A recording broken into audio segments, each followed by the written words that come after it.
सीमा पर अचानक गोलियों की बौछार बंद हो गई। भारत और पाकिस्तान, जो युद्ध के मुहाने पर खड़े थे, अचानक शांत हो गए। क्या हुआ ऐसा जिसने दोनों देशों को एक साथ रुकने पर मजबूर कर दिया? जवाब है डीजीएमओ की एक कॉल। लेकिन कहानी यही खत्म नहीं होती। कुछ ही घंटों बाद फिर गूंज उठी गोलियां।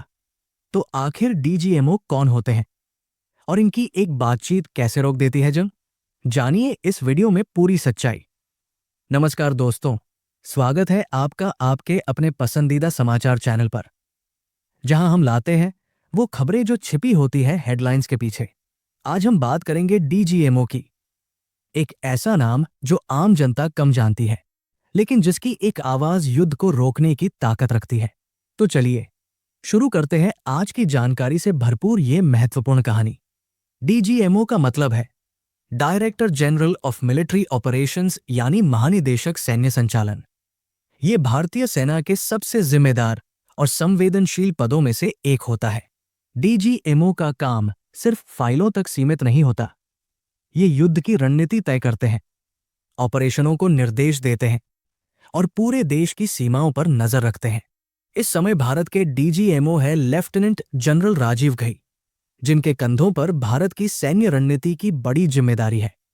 डीजीएमओ के कर्तव्यों में शामिल है युद्ध या आतंकवाद विरोधी अभियानों की योजना बनाना, तीनों सेनाओं थल सेना, नौसेना और वायुसेना के साथ तालमेल बनाए रखना, सभी खुफिया एजेंसियों से मिली जानकारी का विश्लेषण कर तुरंत कार्रवाई करना। जब युद्ध जैसे हालात बनते हैं तो डीजीएमओ ही वो अधिकारी होते हैं जो सीमा पर शांति या युद्ध का पहला निर्णय लेते हैं। भारत और पाकिस्तान के बीच जब भी तनाव बढ़ता है तो पहला औपचारिक संपर्क होता है दोनों देशों के डीजीएमओ के बीच। हाल ही में दोनों डीजीएमओ के बीच हॉटलाइन पर बातचीत हुई और सीज फायर की घोषणा कर दी गई। ये एक ऐसा पल था जब उम्मीद जगी कि शायद अब शांति आएगी। लेकिन अफसोस, कुछ ही घंटों बाद सीमा पर दोबारा फायरिंग शुरू हो गई और जंग जैसी स्थिति फिर से बन गई।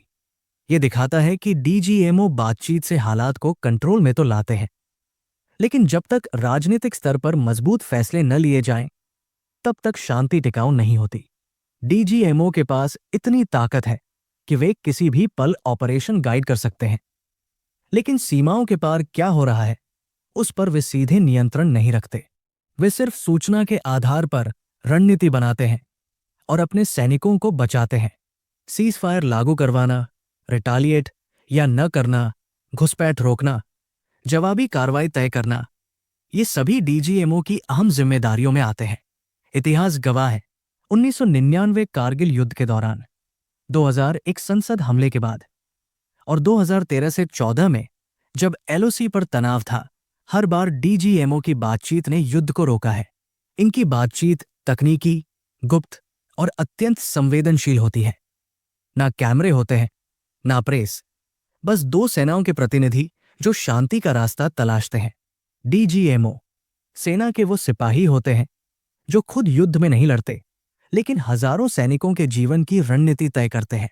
उनकी एक कॉल, एक मैसेज या एक निर्णय सीमा की आग को ठंडा भी कर सकता है और भड़का भी सकता है। अगली बार जब आप सीमा पर तनाव की खबरें सुने तो याद रखें, एक चुपचाप बैठा योद्धा डीजीएमओ सब कुछ संभालने की कोशिश कर रहा है। और आने वाली वीडियो में हम बताएंगे सीज फायर के बावजूद क्यों बार बार पाकिस्तान की ओर से उकसावे होते हैं। अगर आपको ये वीडियो जानकारीपूर्ण लगी हो तो लाइक जरूर करें, शेयर करें और कमेंट में बताएं कि डीजीएमओ की भूमिका पर आपकी क्या राय है। चैनल को सब्सक्राइब करना न भूलें, क्योंकि हम लाते हैं वो बातें जो आपको सोचने पर मजबूर कर दें। मिलते हैं अगली वीडियो में, तब तक जय हिंद।